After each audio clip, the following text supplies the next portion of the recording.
Welcome back to the channel, everyone. Today we have something truly chilling for you.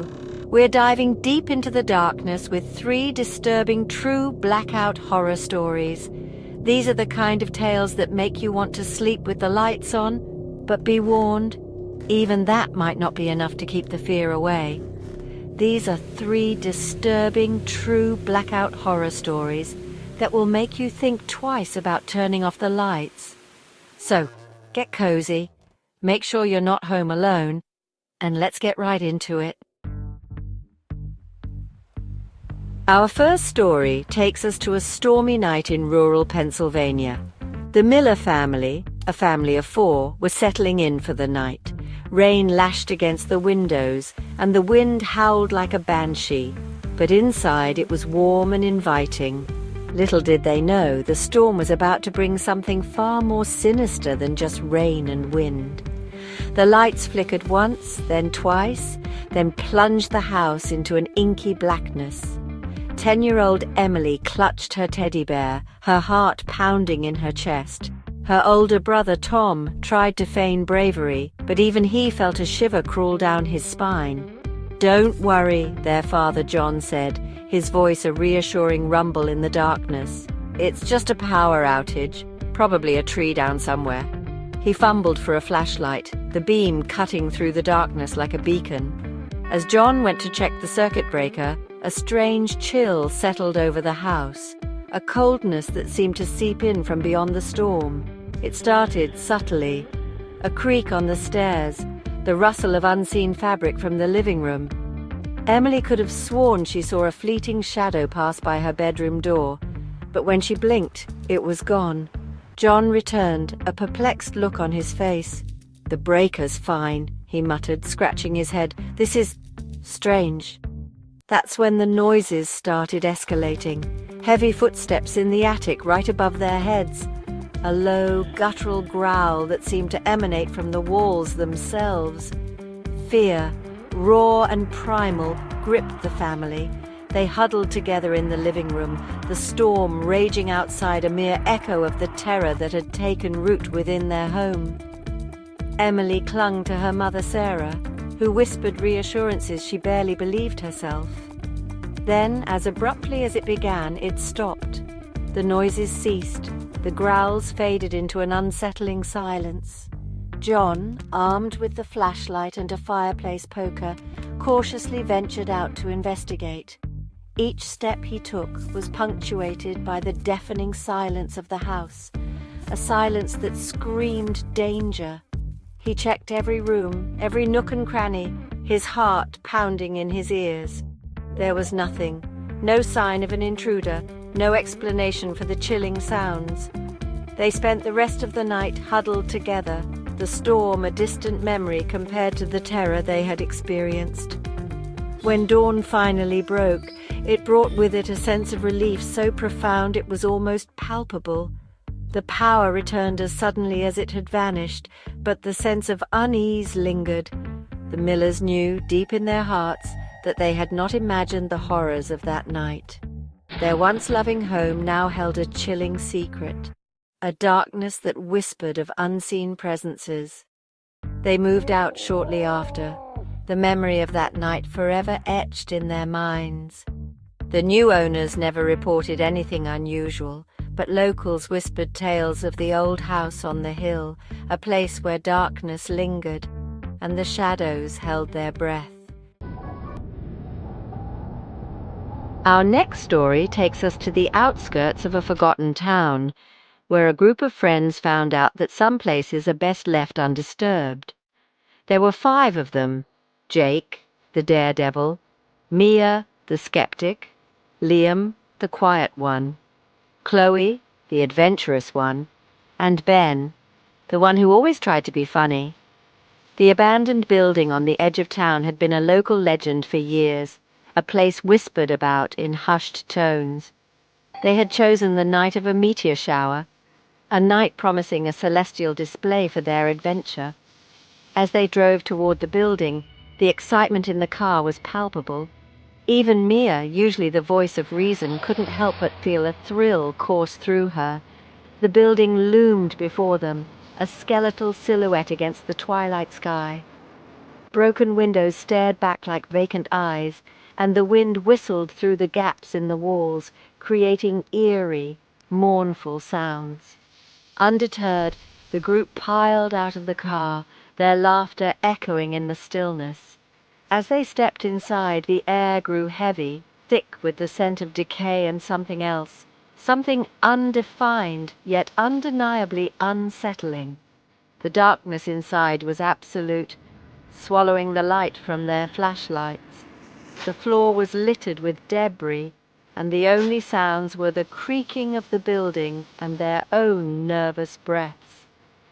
They had been exploring for about an hour when the lights of the town, visible in the distance, flickered and died. The blackout was sudden, complete, and it plunged them into an abyss of darkness so profound it felt like a physical entity. A wave of unease washed over the group, followed by a chilling realization they were trapped in a pitch-black, abandoned building, miles from help. Panic threatened to take hold, but Jake, ever the leader, quickly took charge. "Everyone stay calm," he said, his voice surprisingly steady in the darkness. "We just need to stick together and find a way out." His words had a calming effect, and they began to move cautiously through the darkness, their hands brushing against cold, damp walls. The air grew noticeably colder, and the stench of decay intensified, making their stomachs churn. Then the noises started. At first it was just faint sounds, whispers carried on the wind, but as they pressed on, the sounds grew louder, more distinct. Footsteps, heavy and deliberate, seemed to be following them, just out of reach of their flashlight beams.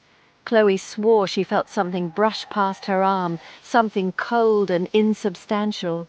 Liam claimed he saw a fleeting figure disappear around a corner, its eyes glowing ominously in the darkness. Fear, contagious and insidious, began to spread through the group like wildfire. They stumbled upon a room, its entrance partially concealed by fallen debris. Inside, the air was stifling, heavy with the weight of unseen eyes. And in the center of the room, faintly illuminated by a sliver of moonlight that pierced through a crack in the ceiling, stood a figure. It was tall and skeletal, its limbs grotesquely elongated, its head cocked at an unnatural angle. Its eyes, two glowing orbs of malevolent energy, seemed to bore into their very souls. A collective gasp escaped their lips, their terror echoing in the vast emptiness of the abandoned building. Then, as if sensing their fear, the figure lunged. Chapter 3: The Forgotten Night. Our final story is a terrifying account of one woman's descent into a nightmare, a chilling reminder that our most terrifying experiences can often be those we remember the least. Her name was Anna, and she woke up in complete darkness, her heart pounding against her ribs. She was lying on a cold, hard surface, and the air was thick with the smell of mildew and something faintly metallic. Panic surged through her as she realized she had no memory of how she got there. The last thing she remembered was leaving work, but where was here, and what had happened? She sat up, her hand instinctively reaching for the light switch, but her fingers grasped only emptiness. The darkness was absolute, suffocating, pressing down on her like a physical weight. She stumbled to her feet, her arms outstretched, blindly searching for something, anything that could ground her. Her hand connected with a wall, cold and damp. She could feel cobwebs brushing against her skin, sending shivers down her spine. Taking a shaky breath, she began to inch her way along the wall, hoping to find a door, a window, any way out. Every sound in the darkness was amplified, distorted by her fear. The drip of water became a steady drumbeat of dread. The rustling of unseen creatures sent chills down her spine. And through it all, a single, terrifying question echoed in her mind. Was she alone? As she felt her way through the darkness, her hand brushed against something soft and yielding. She recoiled with a gasp, her heart threatening to burst out of her chest. She fumbled for her phone, but it was gone, adding to the growing sense of dread. She forced herself to continue, her fear a living, breathing thing that shadowed her every move. The air grew noticeably colder, and she could sense that she was no longer alone. There was something else there, something unseen, lurking just beyond the reach of her senses. Then she heard it. A low guttural growl coming from somewhere in the darkness ahead.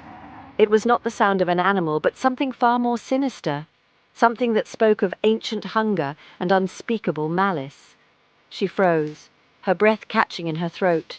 The growl came again, closer this time, followed by the distinct sound of heavy footsteps slowly, deliberately approaching. She was trapped, hunted by something she couldn't see, couldn't comprehend. Adrenaline surged through her veins, overriding her fear. She had to get out, had to escape the suffocating darkness and whatever lurked within it. She broke into a run, her bare feet slapping against the cold, unforgiving floor. The sound of her own ragged breathing filled her ears, punctuated by the ever-approaching footsteps of her unseen pursuer. She could feel its presence now, a palpable wave of malice that washed over her, sending shivers down her spine.